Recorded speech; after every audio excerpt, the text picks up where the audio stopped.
I made around to the precinct, and someone's like, "Aren't you Edward 5?" I'm like, "Yeah." And they're like, "What are you doing at the precinct?" I said, "Do you hear anything going on in Edward 5? Any radio?" No.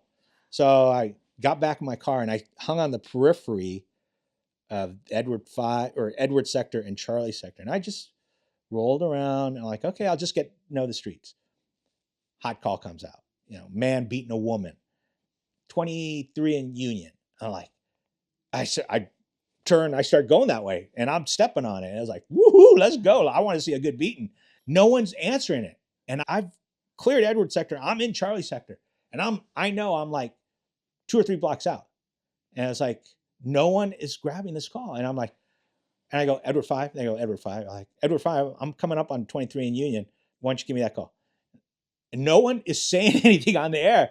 As I turn the corner, because my biggest fear is, am I going to be able to know a bad guy from a good guy? And I turned the corner and it was like, there's a woman there and this guy has his cane and he's whacking the hell out of her. And he stops right there when he, like deer in headlights. And I jump out like, Seattle police, come over here. Throws the cane down, comes over.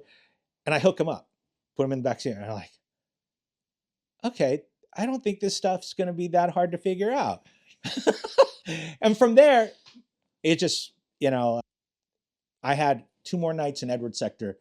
And finally the sergeant's like, you can't go. I'm like, Sarge, there's nothing going on in Edward sector. Either put me in another squad where the shit's going on, or else I'm going to jump calls. And the older guys, one guy would say something to me, but the other guys were like, there's more than enough work to go around. And if you want to handle it, I'll back you, So I end up getting picked by a sergeant to work George sector. And I worked that for a month by myself. But the sergeant realized, you're getting too much shit. You're tying up other resources. I'm just going to give you a partner. Like, fine. And after that, I had a partner for the rest of my career everywhere I went.